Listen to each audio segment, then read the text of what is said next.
This is a presentation of Northeast Streaming Sports.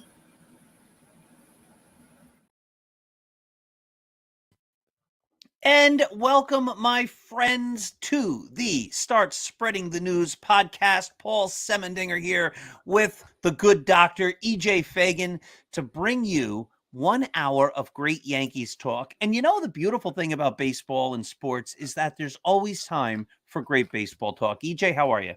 Doing wonderful, Paul. Happy New Year. Happy New Year. Do you have any New Year's resolutions that have anything to do I don't with... do New Year's resolutions because that just means I'm not going to keep it. However, I am changing up my teaching this year, if that helps. So I've redesigned some of the courses that I teach, and I guess that's my New Year project. My New Year's resolution last year, and I'm writing a book about it, was to run every single day, no fewer than 1 mile. But I only did that twice, and I made it. I did it. I completed it 2 days ago, and then I ran yesterday. And I have to be honest, I'm a little bit antsy because I don't want to get into this thing where I then feel like I have to do it again. So I haven't run today. I exercised, I lifted weights, I took a long walk with my wife, but I have not run. So I may actually run when the show is over, but I'm trying to say I did it last year. I don't need to do it again. So we'll see what happens. So you want me to start off with the crazy question I came up with, or do you want to talk about left field, or do you want to talk about pitching? What's your preference here? Well, let's start off talking about the signing. The Yankees made a signing for left field, a big news. Big signing. Big signing. You know, I don't know how we missed it during the holiday. Willie Calhoun. Yeah. So Willie Calhoun, 28-year-old left-handed hitter, spent most of his career with the Rangers. He was actually most famous for being the trade return for Yu Darvish back in the day. The Dodgers gave up Calhoun. Used to be very highly rated. Came up when he was very young and had some major league success. But for the most part, ended up being kind of a DH only type who could play a little bit of left field, but not very well. He came up originally as a second baseman. That didn't work out so well. But seems like maybe the next kind of Brian Cashman reclamation bargain bin project, whatever you want to call him. Just absolutely fascinating. If you look at his stats, he's a weird hitter. He's a guy who hits the ball hard and doesn't strike out. The problem is he doesn't hit the ball in the air. And as a lefty, I think he's just been getting killed by the shift. And without a shift, and maybe some Yankee coaching and some Yankee Stadium magic, I think he could be an interesting kind of mid-season option if something goes wrong. Definitely not a plan A at left field, but somebody who could be interesting. Well, who is plan A right now? Right now, plan A is sign somebody or trade for somebody. I think right now the fallback, if nothing happens, if whatever the Yankees are cooking up fails, it's Oswaldo Cabrera and with some Aaron Hicks, and that's it. That's the fallback plan. I don't think that's what's going to happen. I think that's plan B. But guys get injured. Giancarlo Stanton has an injury history. The Yankees are a little bit thin at outfielder, even if they sign somebody, or even if they get somebody for left field. And so you could imagine Willie Calhoun getting some at-bats next year.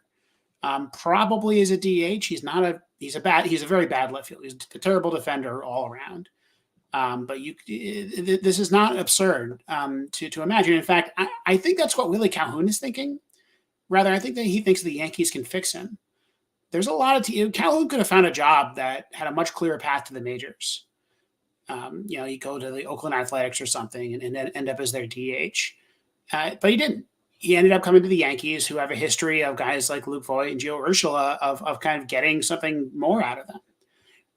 You can't really fake his combination of hitting the ball hard and not striking out. He has a 12% strikeout rate. He basically is a DJ LeMahieu style contact hitter, but just hasn't been able to get as many hits in and doesn't have any real defensive value. I also want you to picture in your head. Just picture in your head for a second. But let's just take a step back here. DJ LeMahieu, one of the things that made him so appealing for the Yankees was the fact that he's a great defensive ball player, right? Like they brought him in because of his outstanding defense. That's been always one of his calling cards his whole career. I think they re-signed him though for his kind of ability to hit good contact. I think they re-signed him because they also feel they can put him at third base, first base, Right. and second base, and they felt he was going to be a guy who's going to get on base a lot for them, and they hoped that Gleyber Torres was a shortstop and not a second baseman. I agree. And I think, Calhoun's, look, he's a minor league free agent. There's a reason why the Yankees were able to get him without guaranteeing him a major league spot. And again, I wouldn't be shocked if he had some other deals where he had a shot at a major league spot. But this isn't, there's kind of two types of minor league free agents. There's the guys who just kind of fill out the AAA roster. So the Yankees signed a guy named Billy McKinney, Former Yankee. The former Yankee farmhand. I think played like one game with the Yankees. He was in the Aroldis Chapman or the Gleyber Torres, the first Aroldis Chapman trade. He was one of the guys that came back from the Cubs and was a decent prospect. But I don't think anyone thinks that he's any more than a seventh outfielder in the major leagues. He doesn't really have any kind of standout talent, and so he's going to play at AAA. And if there's a disaster and 4 or 5 guys get injured, then he ends up in the majors. I think that there's a lot of players like that. They signed Wilmer Defoe, former Met, similar kind of thing, right? He's the 7th string shortstop. And you got to have those guys at AAA because those, occasionally those things do happen, and you don't want to be caught with literally nobody to play a position. I don't think that's who Willie Calhoun is. I think Willie Calhoun is the Yankees taking a bet that somebody with some talent that they can do something with that talent. Calhoun is not. When we say he's a left field option, he's a bad left field option. Right? He cannot play great at left field, but if he hits, they can find a spot for him. First base if somebody gets injured, DH, right? You could spell left field occasionally. And the real question is just, can the Yankees get him to hit? The Rangers are not a dumb organization by any means, but they're not an organization that's known for rehabbing hitters. The San Francisco Giants are an organization that are known for rehabbing hitters, and they tried Willie Calhoun. They picked him up for about 2 months last year. How did he do? He didn't do a lot. Didn't play very much. But I suspect the Giants are probably thinking along the same lines as the Yankees. He's got a Yankee Stadium swing. I want you to imagine in your head a spray chart, and a spray chart that looks like it would look good at Yankee Stadium. And I have my screen, which Paul, you can put up on screen right now. I have his spray chart from the last year he was any good, which was 2019. And take a look at this. That is a Yankee Stadium spray chart if I have ever seen one. I'm going to try to make it a little bigger. Let's see what we can do. It doesn't get bigger. Let me see if I can make it a little bit bigger here. There we go. There we go. Right. This is from a blog post on Substack that I'll be posting later this week, scheduled for January 5th at 5 a.m. about Calhoun. And just look at that, right? Like look at that pretty, that's a Yankee Stadium short porch swing. And you take that and you add no shift. He's a lefty who makes a lot of contact but doesn't put the ball in the air that much. That's kind of the worst, and is slow. Kind of the worst possible player for the shift. I don't have his shift stats in front of me, but I suspect he was shifted a lot in the major leagues. I think he's a real potential, a real potential kind of, again, like Luke Voigt, Gio Urshela type. Not immediately. I don't think he's going to break camp with the team, but I wouldn't be shocked to see him be called up in May if there's an injury and end up kind of, in a kind of a hybrid bench role, important pinch hitter. He's an interesting name. So let me play some devil's advocate, ask you some questions, and just get your perspectives on some of these things. The Yankees, listen, you have to give Brian Cashman a great deal of credit for being able to find these guys. Even Aaron Hicks, when he came, when he was good, when he first came, was sort of an off-the-radar guy. Didi Gregorius was even an off-the-radar type of guy. Like, we're going to try this guy at shortstop. Ooh, Didi, what? Jose Trevino, Luke Voigt, Gio Urshela, Mike Tauchman for a little while, Ronald Torres. I mean, the names just go on and on of these guys. Matt Carpenter last year, right? That come off the scrap heap and somehow they perform for the Yankees. But that being said, Yankees have not won a World Series with this approach, this bargain bin approach. How is it frustrating to you? Because it's frustrating to me that everybody knew going into the off season, and let me clarify one more time, it is only January 2nd. The season's a long way away. It's a couple months, so things could happen. But to this point, everybody knew going into the offseason that the Yankees needed another big lefty bat.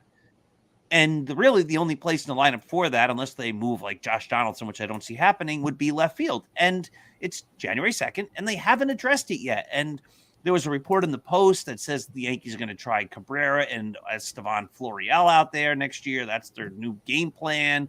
Now we got Willie Calhoun, who can't field, but he might be a great hitter. Does it get to be a point where you get frustrated that the Yankees just don't say, we need a great left fielder, let's get him, and let's put the best team out there? I mean, I'm frustrated that 3 years ago they didn't do it, right? Bryce Harper could be your left fielder right now. And we've talked about this podcast a lot, and I don't think we need to rehash that.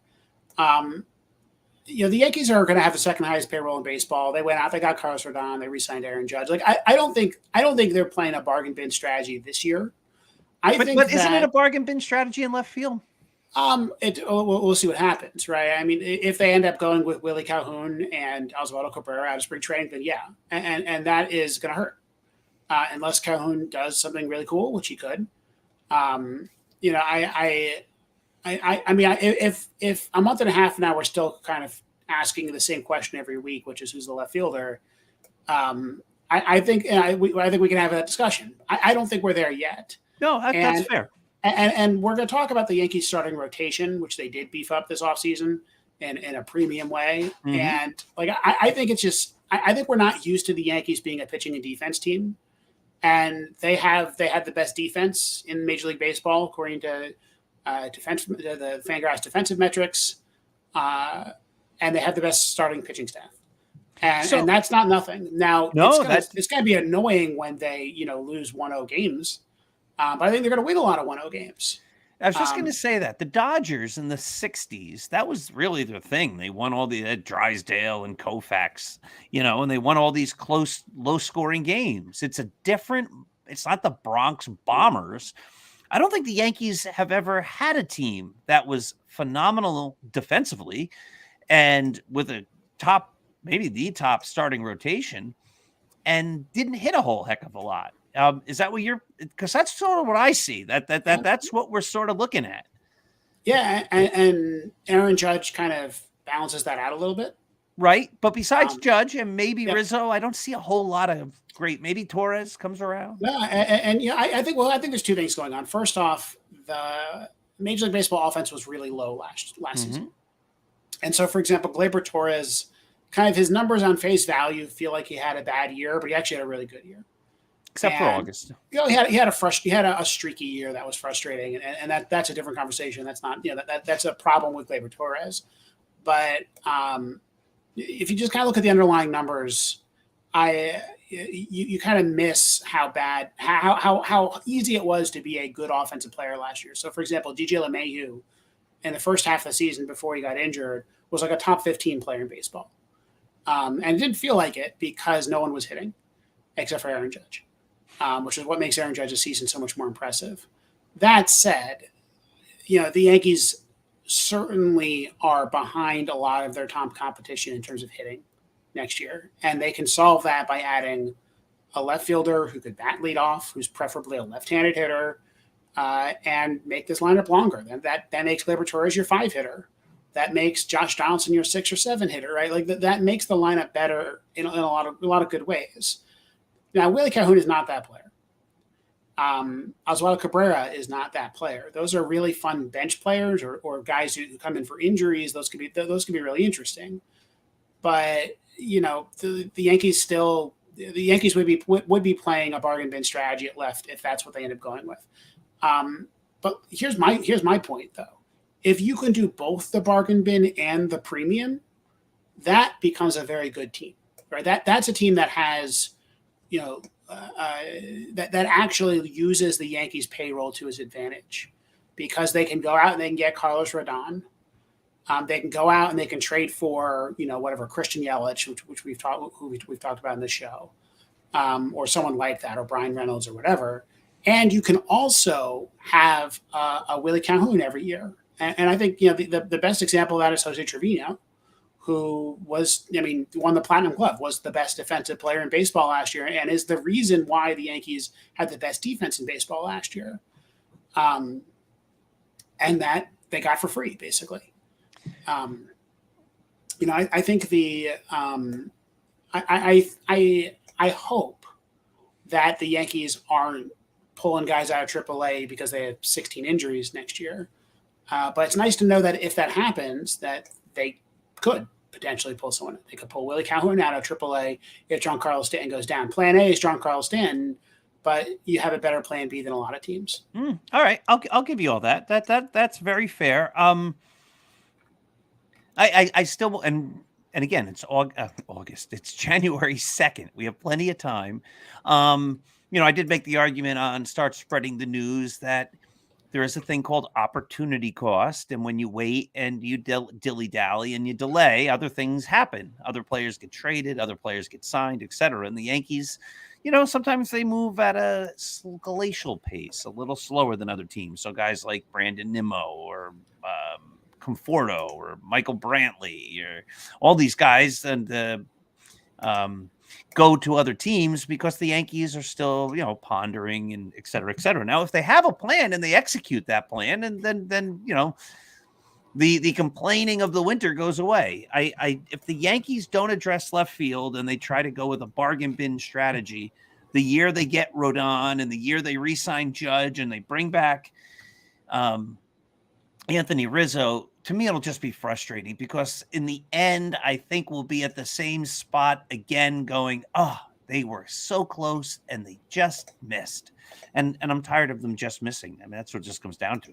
I don't expect them to win the World Series every year. And also, it hurts the depth, right? So if your Plan B, if you go with Plan B, if you go with whatever, Oswaldo Cabrera and Aaron Hicks as your left fielder, you have some sort of platoon, and they're fine, right? They're a 1.5, 2 win combo, something like that.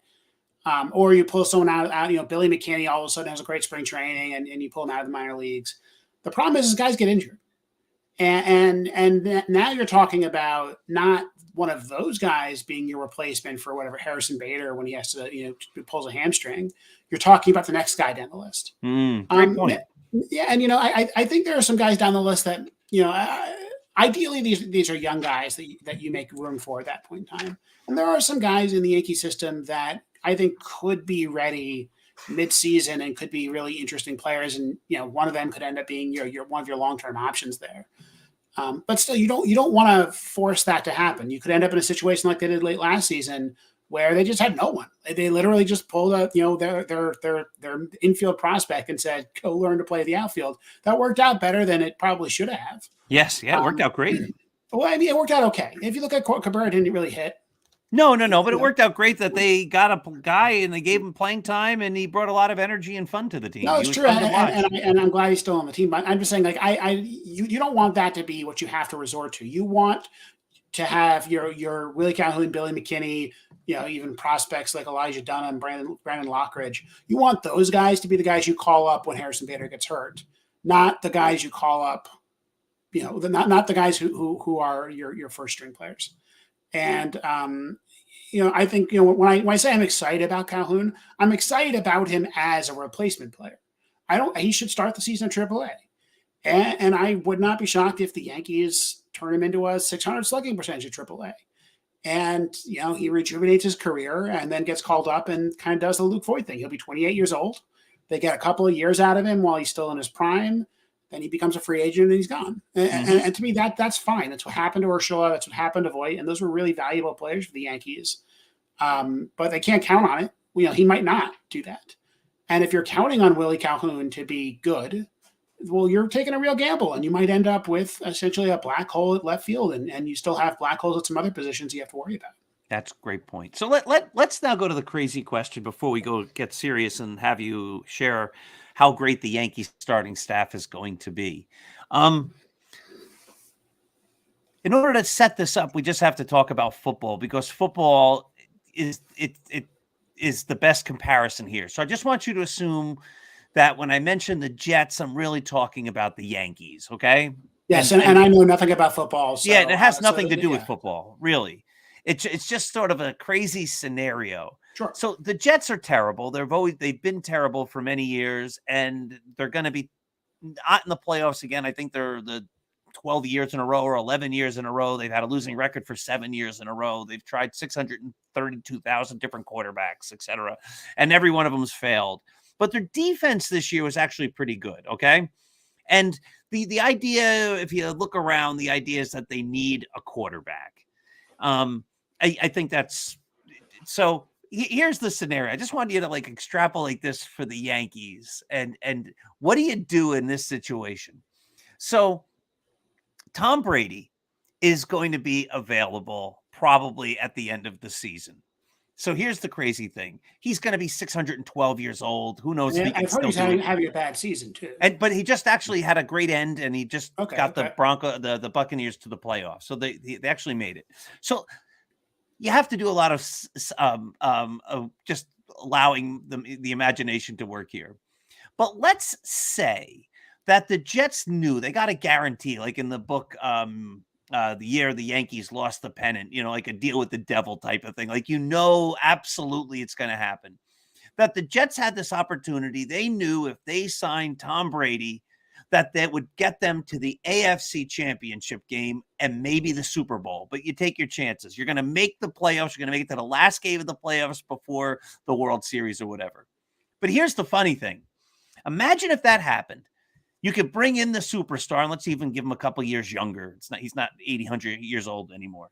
But Tom Brady's famous because he's uniform number 12. And the Jets had a great player who wore number 12. That was Joe Namath, and his number is retired. So let's just make that pretend that's the Yankees. Like some guy, Bryce Harper, is available. And he wants to wear 2 or something. Yeah. And he wants to wear 2, or he wears number 3, and that's Babe Ruth's number. And you can get him, and it'll guarantee you that you're going to get to the World Series. Who cares? But he says, "I'm only coming if you let me have that number." What do you do? So let's say he doesn't want to shave his beard. Then you let Bryce Harper play the game.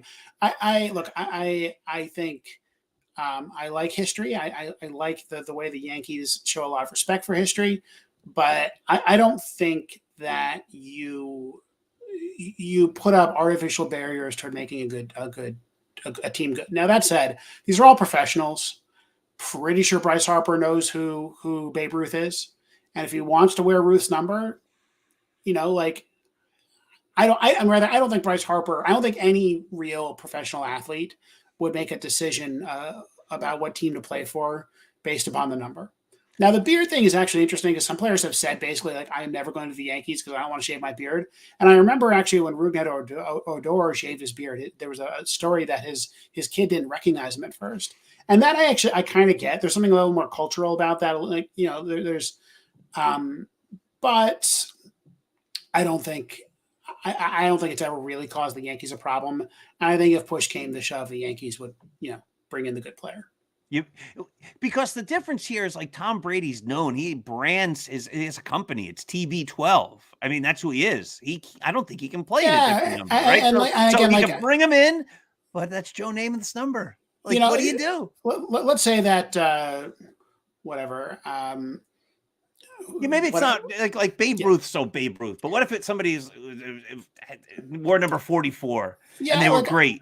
I don't think that's something that anybody's going to matter for business. I think players who have a respect for history have always said, I'll change my number. They always have, but what if he wouldn't? Then you let him play, and then it's a cool footnote in history. Yeah, I don't think this is a great thing. We're all grown men here, right? Like yes, a great player wore that number, but whatever. I don't think that's a huge deal. But I don't. It just doesn't strike me as a scenario that's ever remotely going to happen. That's because nobody's wearing number 44 right now who could come to the Yankees and play left field. And sure, well, and whatever. Someone might want to wear 99. Good players will. Someone will move. Get a good player on the roster. I saw a funny tweet. It looked as though the Yankees were giving away cookies at the press conference when they re-signed Aaron Judge, and they were cookies with a circle and number 99 and pinstripes. and somebody turned the cookie upside down, and they're like, "It's so nice that the Yankees also have Kyle Higashioka cookies at the Aaron Judge press conference." Yeah, they have Sidney Crosby cookies. Sidney Crosby, one of the best players in National Hockey League history, wears number 99. They're fun numbers, and but yeah, I don't think this is a thing. All right, so the Yankees have the beard policy. If Bryce the Harper thing said, is "I'm not," interesting because it has caused conflict before. so do you relax that policy if a guy says, "I'll sign here," but I'm not 100%. shaving? I think the beard policy is kind of dumb, frankly. But I don't know if the Yankees. It's actually, I do wonder if the Yankees would. It's just such a long tradition for the Yankees. So you think about like Andrew McCutchen cutting his hair. And again, it's not like I have some issues with that policy, but I really don't think if a star player wanted to come here that the beard policy would be a problem. I'll give you an example. So the New Jersey Devils had a thing for years where the general manager's name was Lou Lamoriello. Really believed that uniform number should follow a plan. The backup goaltender was number 1. The goaltender was the primary goaltender, Martin Brodeur, was number 30. Defensemen were single-digit numbers, and a few defensemen were high 20s. And then in between was everyone else. Nobody had a number over 30, and you could tell by looking at the uniform number what position they played for the most part. So if I knew he was 20, if I saw 28, I know that's a defenseman. That was a little weird. And he would occasionally bring in well-respected veterans and just let them keep their number. And so when Alexander McGillney, who was a Hall of Fame scorer that the Devils brought in, they let him play. They let him be number 42 or whatever he was. Whereas any player that was drafted by the Devils would be assigned a number between 1 and 30. That was kind of a dumb thing, and it was a fun thing, and it was a superstition to some extent. He also wouldn't give anybody number 13, and adults let it lapse when it became a problem, when it would have stood in the way of a good team, when it stood in the way of winning, right? Yeah, so it's interesting. I just think it's kind of fun. Tom Brady's not going to be a Jet. That's never. But I just thought he is number 12. What if that became the problem? That's so hysterical. What if the Yankees were in that situation? All right, so I told you that was a bizarre question. You wrote the other day about how great the Yankees starting pitching is, and so let's talk about it. Yeah. So Fangraphs released their projections for next season through their depth charts, and if you take a look at those, I'm going to bring it up on screen here. If you take a look at those projections, the Yankees project as the best starting rotation in baseball. So here's the Fangraph projection right here. This is from a blog post that I went up this morning on my Substack. Also, these posts will be running on Start Spreading the News as well. I'm enjoying writing again. It's been a bit. I stopped writing, I think, in 2019, but something I've really missed, and we're back. But if you can take a look here, can you see these right here? It's hard to tell. There you go. Make it nice and big. There you go. Yeah. Mm-hmm. So these are the Yankees. There you go. Here we go. The Yankees are projected at 16.7 Fangraphs WAR.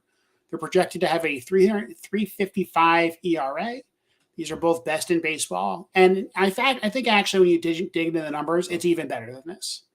But the top line projections, which are basically 3-year averages, is the way that these things are usually done, with some assumptions about how much playing time each pitcher gets. For starting pitching, the Yankees are projected as by far the best in the American League. The only team that comes close are the Texas Rangers. And when we dig into those projections, which we will in a second, I think this is an optimistic projection for the Rangers, to say the least. Absolutely. I mean, a lot of it's going to be based upon Jacob deGrom and right. And how many innings do you think Jacob deGrom can pitch, and who the hell knows, right? But also, correct. If you look at their depth, it doesn't even measure up to the Yankees. So we all know the Yankees' depth, right? The Yankees' depth. We've got Cole, we've got Rodon, and we've got Nestor Cortez, Frankie Montas, Luis Severino. Here are their projections. You can see you got Cole and Rodon projected at 4.5 wins. I want to note that this is the average projection, but it's not actually the median projection. So for any starting pitcher, there's a risk that they come down with Tommy John on day 1 of spring training, and so they end up with 0.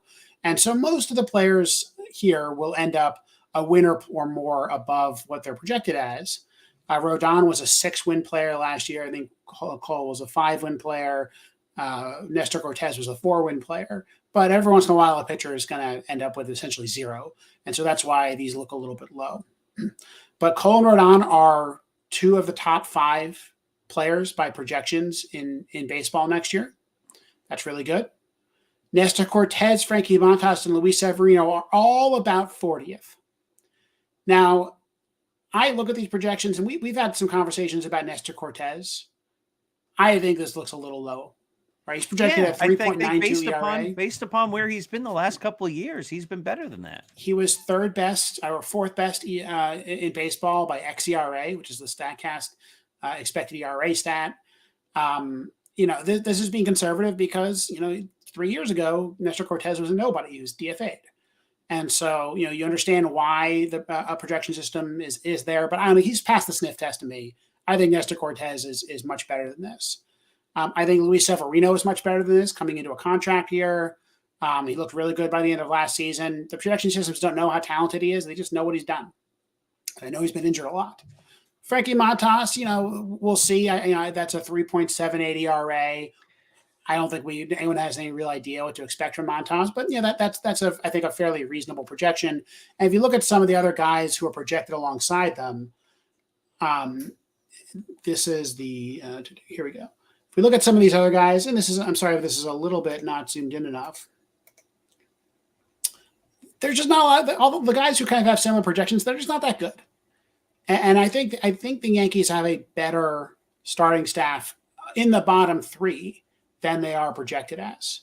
I would agree with that. I think the Yankees have done a phenomenal job building their starting pitching staff. And, a lot of people are down on Frankie Montas, and I understand why. And I think we all were last year, but I just have this sense he's the number 5 guy. I mean, when the Yankees got him, everybody's like, the Yankees got Montas. Now he was hurt and he didn't do all that well, but if you're number 5 guys, Frankie Montas, boy, you're doing something right. And if you're number 4 guy or number 3 guys, Nestor Cortez, who could be, was the 4th best pitcher in baseball last year on a rate basis. But you look at some of these numbers and you want to give yourself a gut check, right? Like, is this real, right? Do these names match what I'm thinking? And so you look at the number 2 team, which are the Rangers. Projected to be only about a win worse than the Yankees. But if you look at these names, right? Martin Perez, John Gray, Jacob deGrom, Nathan Eovaldi, Andrew Heaney. I think only deGrom makes the Yankees rotation. And it's not even close, right? I don't think any of these guys beat out Montas for number 5. Maybe John Gray. He's always been a guy who's got a lot of ability, and he's always had a high ceiling, and people have always thought he's going to do better than he has. And maybe you say Montas's numbers are a reflection of the fact that he pitched in Oakland and he's not as good on the road. Maybe. Yeah, and no team would be unhappy with any of these guys if they're number 5. But those are 4 guys that are their number 2. Yeah, absolutely. And then you look at deGrom, who has the best projection in baseball, and they have him at 172 innings and a 2.65 ERA. Now, the 2.65 ERA, it's hard to say he's going to be higher, right? I mean, the last time we saw him really healthy, he had an ERA of about 1.2. But he hasn't been healthy in a while. You can imagine he starts to get shows a little bit of age. I don't think Jacob deGrom's the best starting pitcher in baseball right now for next season. And I agree. The other guys aren't really cracking the Yankee rotation. So if you look at the number, that's the number 2 team. They're just not. They just can't hang with the Yankees. Then you look at the other team that I think is interesting. The Mets, right? You look at the Mets. You got Scherzer and Verlander. They both have projections very similar to Cole and Rodon, and that makes sense. Those guys can hang with Cole and Rodon. They're both old, and so I think they're probably riskier than Cole and Rodon by quite a bit. But I wouldn't bet against them. But if you look at who's behind them, Jose Quintana, Carlos Carrasco, Tyler McGill. I mean, but they also have the guy from Japan who's not on there. I guess he has. I guess we don't have a projection for him. But this is not a great rotation. There's other, Jose Quintana. He had a good season last year, but seasons before that was very mediocre. And even at his best when he was younger, he was a 4 ERA guy. He wasn't a guy who went out and dominated. He doesn't have great stuff. I think he's a fine 5-starter, and there's last year I would have taken him on the Yankees as a 5-starter, but as the number 3 starter for the Mets, I mean, I just don't think that he can. It does not look to me like this is a team that has anywhere near the depth, right? You put those Carrasco and Quintana up against Severino and Cortez, and it's not even close. And I think I'd rather have both Cole and Rodon over Scherzer and Verlander in a vacuum as well, just because of their age. So that's not bad. Then you look at the Astros, right? That's the team Astros are interesting. I was going to ask you about them because they have such great young pitchers who have such big upside. They have upside, right? You look at Garcia or Quiddy, even McCullers is not young, but Valdez and what was it, Javier? They all have killer stuff. Yeah, they're great. Their projections aren't great though. That's true. I'm interested that, and I'm kind of shocked their projections are so low. Well, remember last year they had the Cy Young Award winner named Justin Verlander, who's now a Met. And so, no, I'm not talking about even him. I'm not talking about the team. I'm talking about those guys individually. But you took a really good starting staff last year, and you took out the best pitcher in the league. And so you still got Framber Valdez, who's a great projection and is really good. You still got Christian Javier, who has a projection kind of similar to Cortez and Severino, and that makes sense to me. Those names seem pretty similar. But then you look at the depth, and it's just not there, right? They don't have it anymore. They really are gonna miss Verlander. Now the Astros, they're a good team. They're good developing pitchers. They might be able to pull another Framber Valdez out of their farm system, but I wouldn't bet on it, and I wouldn't bet on that player being better immediately than Severino or Cortez. So they don't have the depth, and they don't have the upside either. I think the Yankee staff is really one of a kind. There isn't another team that can compete with them. You could imagine the Rays putting together a really good staff. They got Shane McClanahan up top, but they don't have the depth.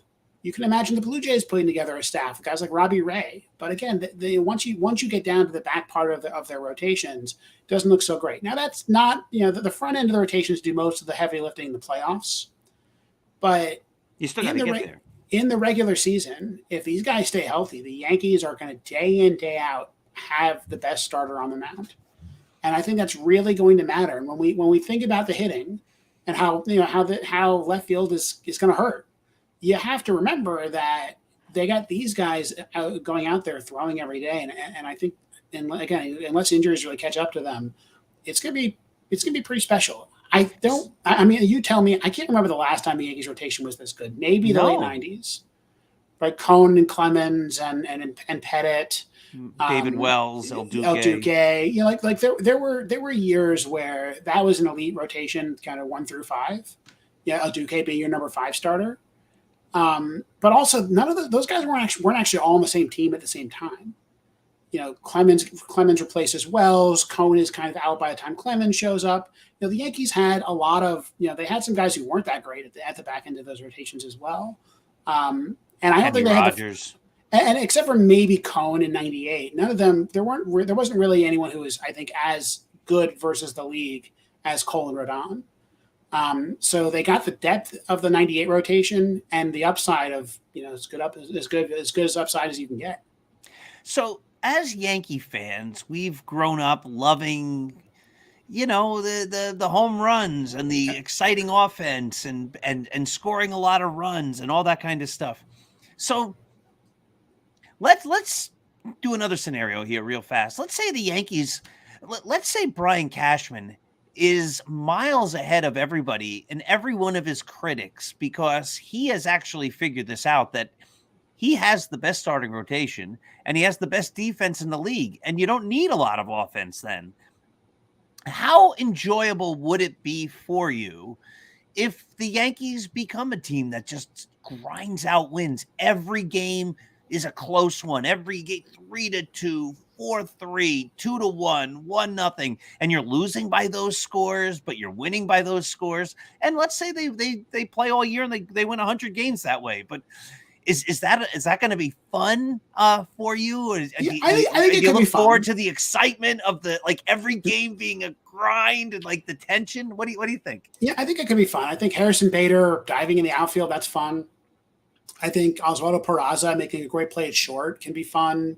Even Donaldson making a good play at third, he can really stand out.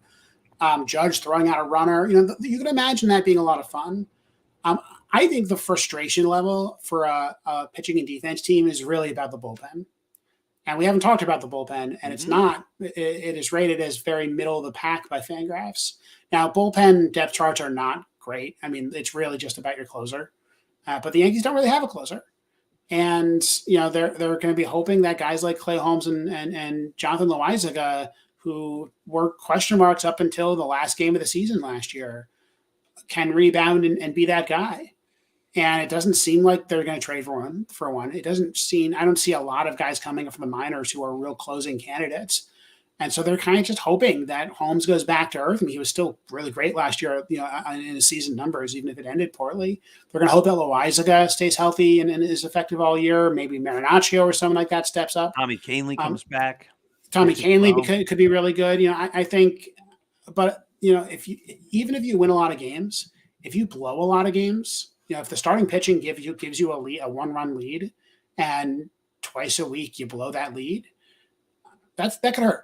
That could be very frustrating very quickly, and could ruin what could otherwise be a really fun season. But if they have a good bullpen, but if they can hold leads in close games, and we get to watch a Harrison Bader diving play save a game once every other week, I think that'd be a lot of fun. It could be. That's what I'm saying. It'd be a different way of rooting for games. I'm of the old Jacob Rupert mold, where he supposedly said in the 20s or something, I like a game when the Yankees jump out to a 13-run lead and slowly put it away. That's the type of game I want to watch. I want to see 57 Yankee homers. I don't want any stress. I just want to watch them pummel. But there is something. Again, I'm not a big football fan, but I was watching the Sunday night game last night, the Steelers against the Ravens. They have a big rivalry and yada, yada, yada. And it was a grind. The whole game was a grind. And it was both teams were in it right to the very end. It was kind of fun to watch. Yeah, I didn't really have a rooting interest, but I could see the Yankees playing like that. Contrast this team to the mid-2000s or mid to late 2000s teams, the 2004, 2005, Oh, when they lost games because they couldn't field. They had the worst defense in baseball history by some metrics. But you had Gary Sheffield and Hideki Matsui and Derek Jeter before he kind of learned how to play defense again, and A-Rod before he learned how to play third base, and Jason Giambi and Jorge Posada behind the plate, Bernie Williams still in center field. Those teams were awful, and they made a lot of pitchers look real bad. And you feel bad for Mike Messina and those guys who I think had much worse ERAs than they deserved. But those guys could hit.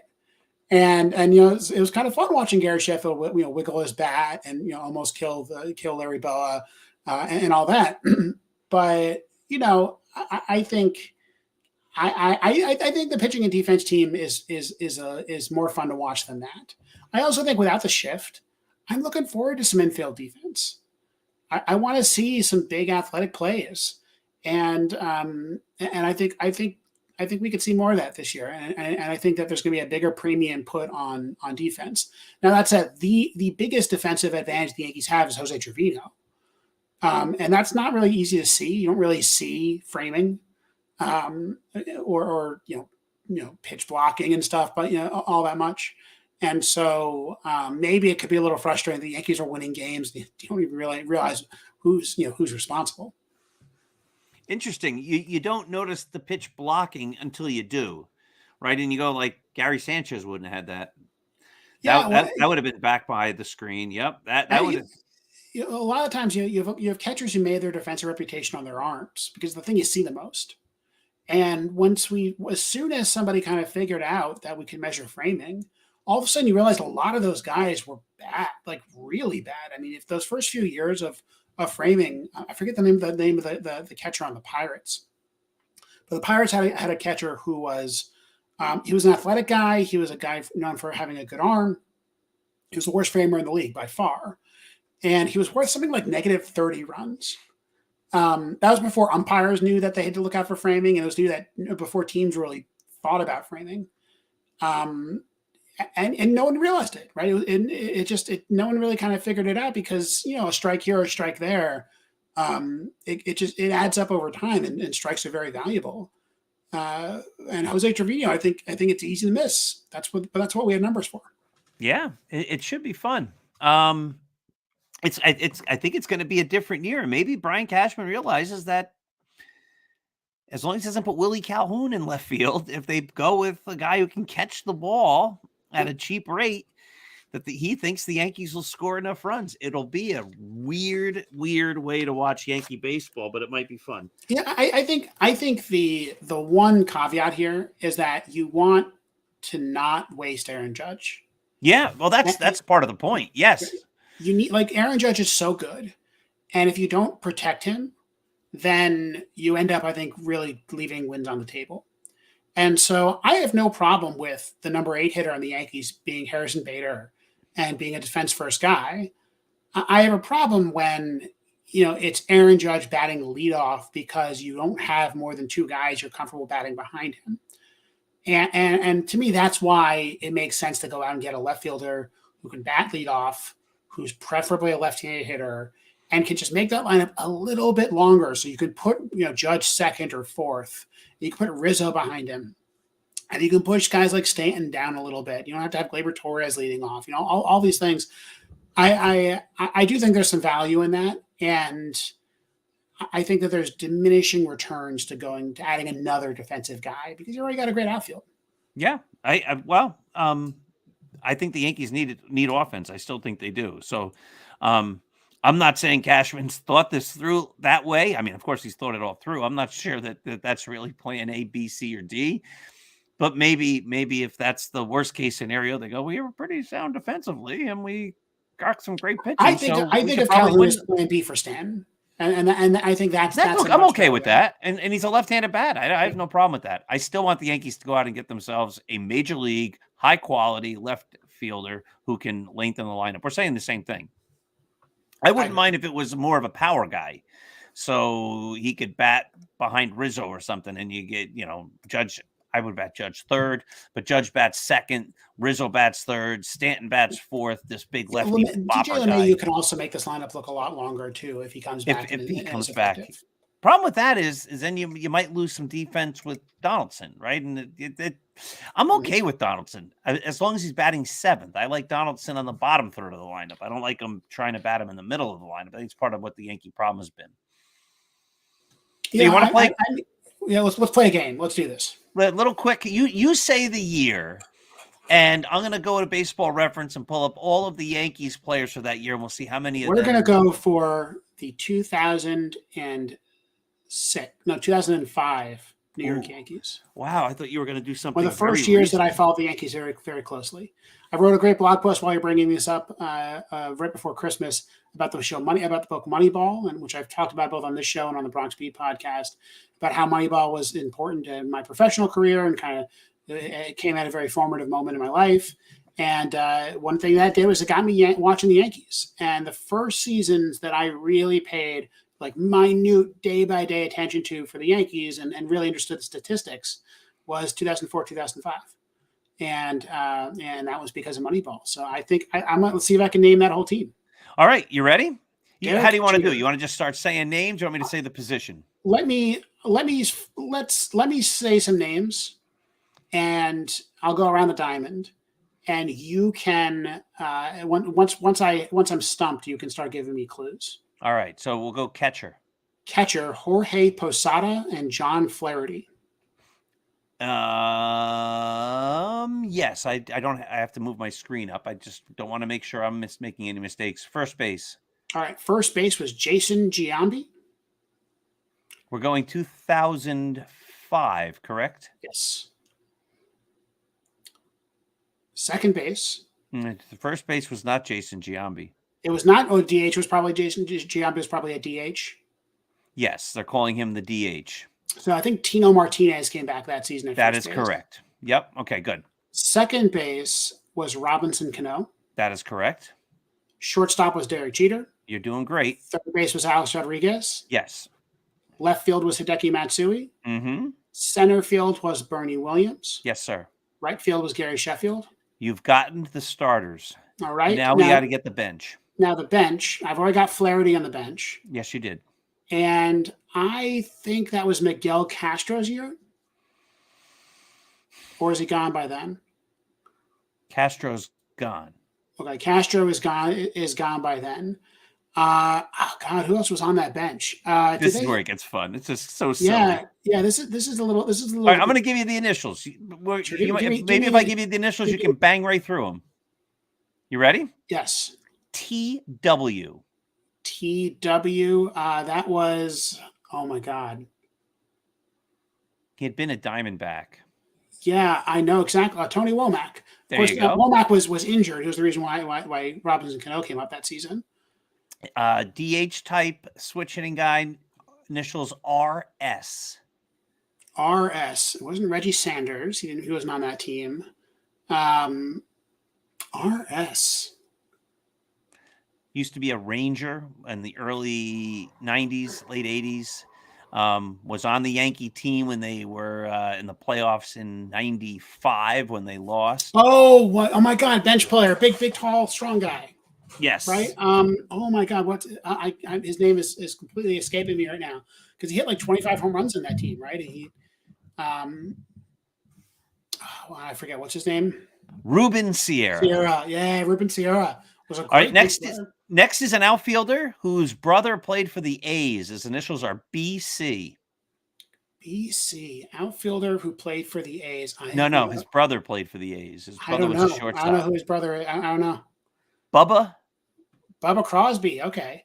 All right, another outfielder, ML. These are tough. ML. Yeah. I don't know. I think he was a twin. Matt Lawton.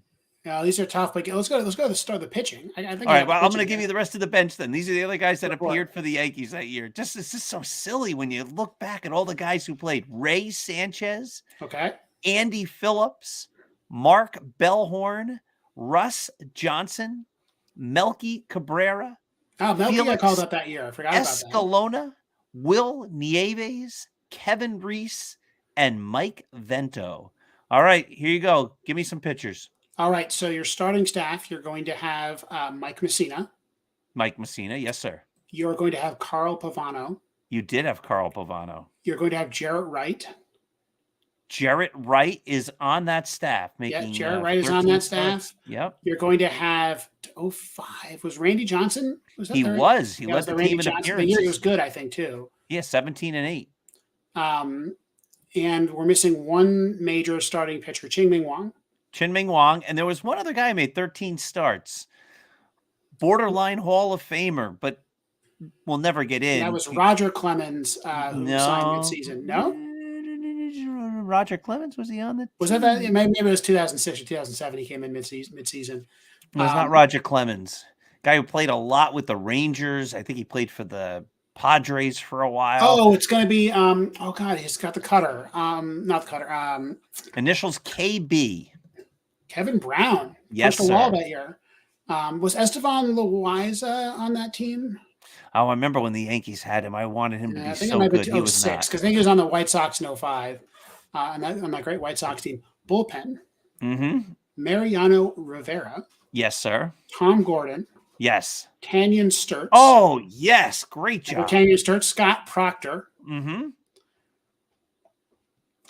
They had a lefty, and I'm trying to remember who was Joe Torre's lefty that year.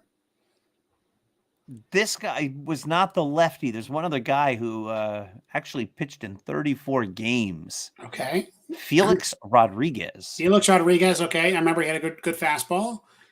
So I'm going to give you a little hint. The next two guys were two guys that Brian Cashman signed. Nobody expected anything from them. They both had amazing years, one after the other. Like, just these are like your extra pitchers. Aaron Small and Yulish Yashin. Yep. Not Yulish Yashin. Sean Chacon. Sean Chacon. Sorry, Yulish Yashin's a different player. So there's 1, 2, 3, 4, 5, 6 guys who are left-handed pitchers. I can't think of any of them who were any good. Was God? I got nothing. I don't know who were the lefties on that team. Al Leiter. Okay, I remember Leiter. I think his last season in the majors. Yeah, I think so. Buddy Groom from the Orioles. Yep. Alan Embry. Oh man, wow! The Yankees were really getting their Red Sox quotas in. Mike Stanton at the very end of his career. Yep. Wayne Franklin and Alex Grammon.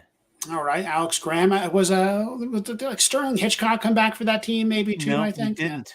Yeah. It was the 2005 team.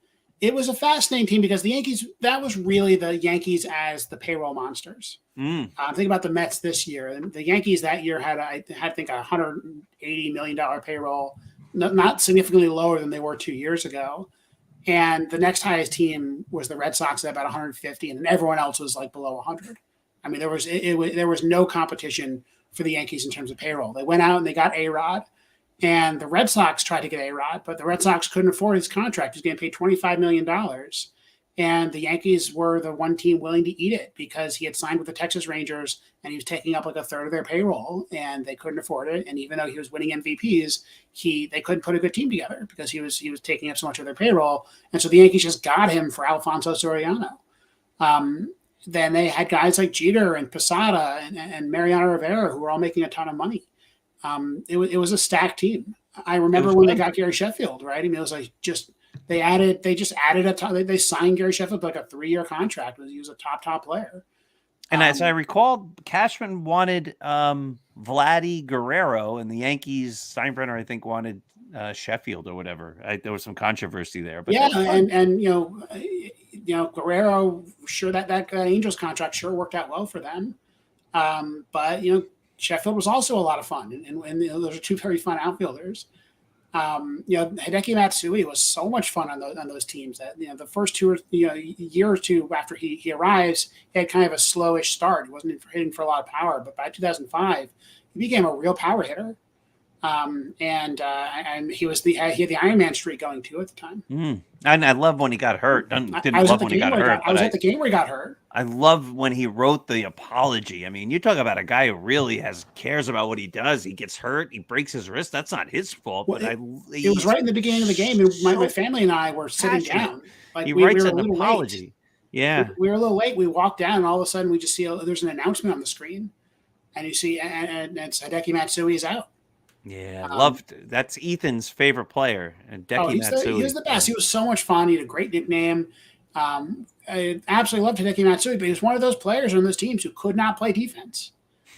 They tried him in center field for a little while when he first came. Didn't work out well. That was also late in Bernie Williams' career, and Bernie could still hit. In I'm not sure what his numbers were in 2005, but 2003, 2004, he was still a pretty good hitter.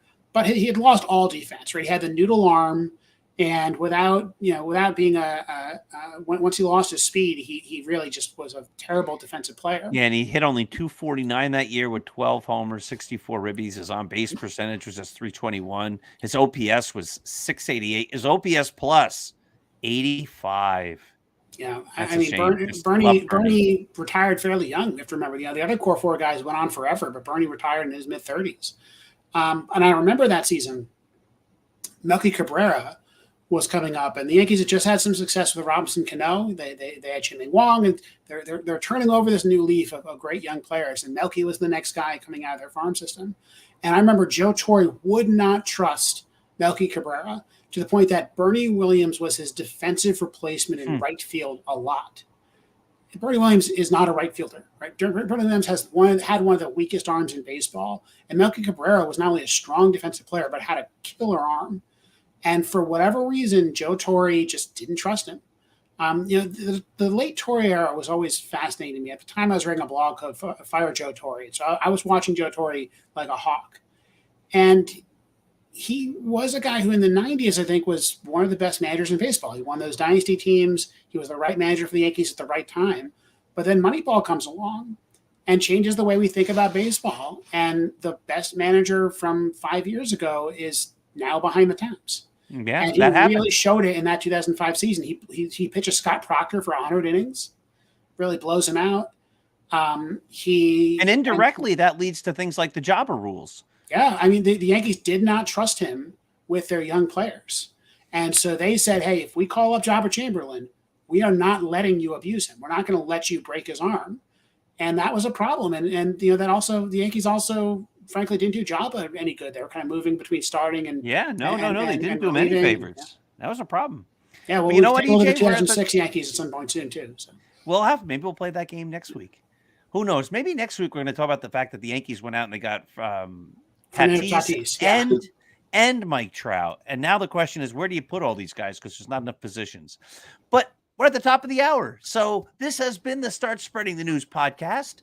We see you here every Monday from 9 to 10 on the Northeast Streaming Sports Network. Of course, go see EJ's blog on Substack, his articles. Go see Start Spreading the News, the greatest Yankees site out there. Lots of great discussion. Thanks for watching. We'll see you here next week. Have yourselves a happy, wonderful, and terrific evening.